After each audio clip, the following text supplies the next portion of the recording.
Kuna baadhi ya vitu ambavyo wanavifanya ambavyo kwenye msimu wakati tunaanza tulikuwa tuvioni, hususan kwenye eneo la namna ambavyo timu ilikuwa inacheza, kwa maana kwamba timu ilikuwa inacheza iko slow sana, kwa maana kwamba ulikuwa uioni ile movement ya timu. Najua kwenye football moja kati ya vitu ambavyo huwa vinahubiriwa na vinatakiwa viweze kufanyika kwa ubora mkubwa ni kwenye nyakati zote mbili, kwa maana kwamba timu wakati inakwenda kushambulia na timu wakati inakwenda kuzuia. Positive transition pamoja na negative transition.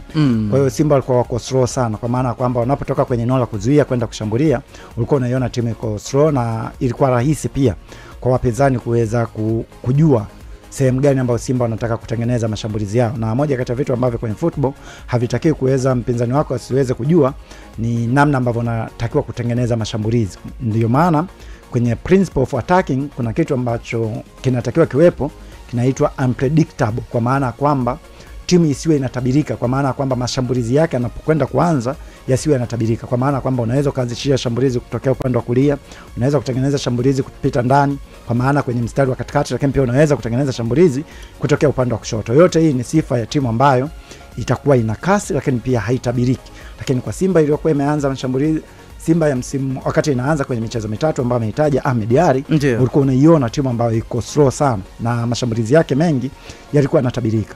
Licha ya kupata matokeo kwenye baadhi ya michezo, lakini bado ulikuwa unaona kwamba timu ilikuwa haichezi vizuri, na ndio maana baadhi ya mashabiki wa Simba ambao huwa wana nyongo ya kuweza kuzungumza ukweli walikuwa wanasema yes tunapata matokeo lakini timu haikucheza vizuri. Na tumeona chini ya mwalimu mpya, kwa maana kwamba manager mkuu Dimitar Pantev, kuna kitu ambacho kimebadilika, hususan kwenye mchezo wa jana. First half nadhani Simba ilikuwa ina miss baadhi ya wachezaji, kwa maana kwamba timu ilikuwa inacheza slow sana, na hii yote ilikuwa wamekosa kiungo ambaye ana uwezo wa kuipeleka timu juu, kwa maana kwamba mtu ambaye anaweza kuipeleka timu juu kwa kasi. Ukimwangalia Jean Charles Ahoua ni miongoni mwa wachezaji ambao ni mapasa wazuri, lakini kienda kaangalia kiungo mwingine ambaye alikuwa anacheza naye Nabi Kamara, naye pia ni pasa, lakini sio mtu ambaye ni ball carrier mzuri, kwa maana kwamba atachukua mpira ataupeleka juu atapiga pasi kwa haraka. Hakuwa hivyo. Kwa hiyo Simba walikuwa wanacheza, lakini walikuwa wanacheza slow. Second half nadhani mwalimu ni kama alikiona hicho kitu, alienda kumintroduce mtu kama Yusuf Kagoma. Lengo ni kutaka kuhakikisha kwamba Simba wanakwenda kupata utawala wa mchezo, kwa maana kwamba unapokuwa na mtu kama Yusuf Kagoma ni bora sana kwenye kupora mipira, lakini pia ni mchezaji ambaye anapiga pasi safe sana. Atapiga pasi kulia, atapiga pasi kushoto, atapiga pasi back pass. Timu inaendelea kuwa na domination ya mchezo. Lakini akamuintroduce pia bwana mdogo Morris Abraham, miongoni mwa wachezaji ambaye ana ubora mkubwa sana kwenye kuidrive timu kwenda juu, na uharaka wake kwenye kufanya maamuzi ni kitu kingine ambacho amejaliwa bwana mdogo Morris Abraham. Na tuliona pia namna ambavyo alikuwa na uwezo wa kwenda kucreate nafasi. Kwa nini? Kwa sababu ana kasi na ana jicho la kuweza kujua sehemu gani aweze kupeleka pasi. Kwa second half sana unaweza kuona kwamba Simba walikuwa ni miongoni mwa timu ambayo ina kile kitu ambacho mashabiki wanakitamani kuweza kukiona, kwa maana kwamba waliutawala mchezo, lakini pia waliweza kutengeneza nafasi nyingi second half, lakini pia timu ilikuwa inacheza kwa haraka zaidi kutoka kwenye eneo la kuzuia kwenda kwenye dala ya ushambuliaji. Kwa hiyo kwa second half nakubaliana na alichokuwa amekizungumza Ahmed Ally, kwa maana kwamba Simba ilikuwa imebadilika kutoka kwenye michezo iliyopita. Sawa, amemaliza hivyo Ali Luambano, na wakati huo dunia mpya inafuata muda si mrefu, lakini kabla ya hapo ni wakati pia kwenda kumtafuta mwakilishi. Tukirudi mara baada ya dunia mpya tutampigia pia. Kwa endelea kucheza ama malizia kucheza hapo. Kama unatumia Vodacom, Yasi, Airtel ama Halotel, nenda pale kwenye menu yako ya malipo. Ukifika pale unalipa bill, alafu utaambiwa kuhusu namba ya kampuni, unaweka 553111. Namba ya kumbukumbu ni 333 ya maneno bongo.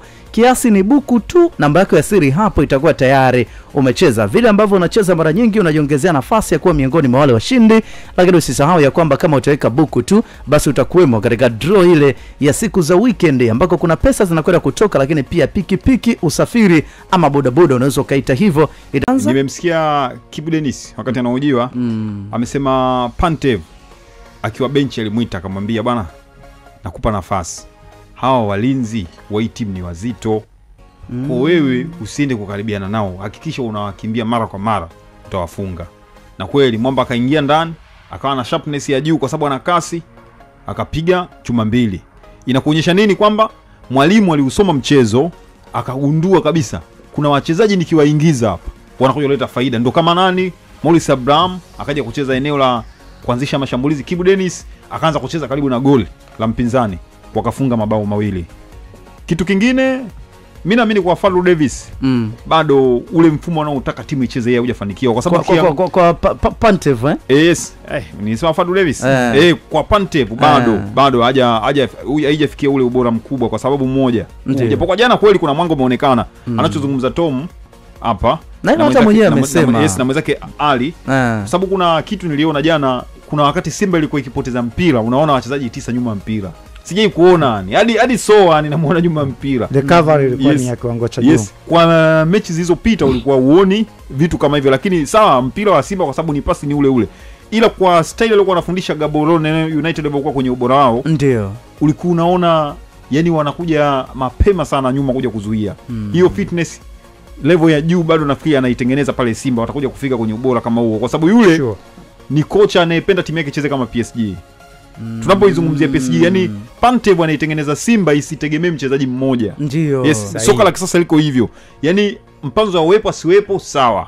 Atakuwepo Neo Maema leo, kesho atakuwepo Mutale, Morris Abraham, timu itashinda. PSG imejengwa hivyo. PSG imeenda kumfunga Barcelona kwake. Hakuna mtu aliyeamini kwa sababu unahesabia wachezaji 5-6 hawapo. Lakini mpira ule wamecheza na mtu amepigwa. Wana kitu cha kwanza ambacho wanakupa ugumu.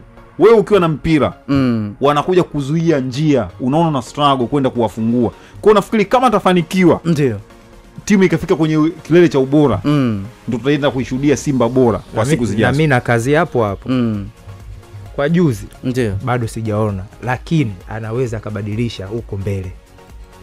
Yaani ukimzungumzaji Benchika hubugo. Hapa Bongo tunalikimbiza. Takwimu zipo. Tunalisakata kabumbu. Chandimu.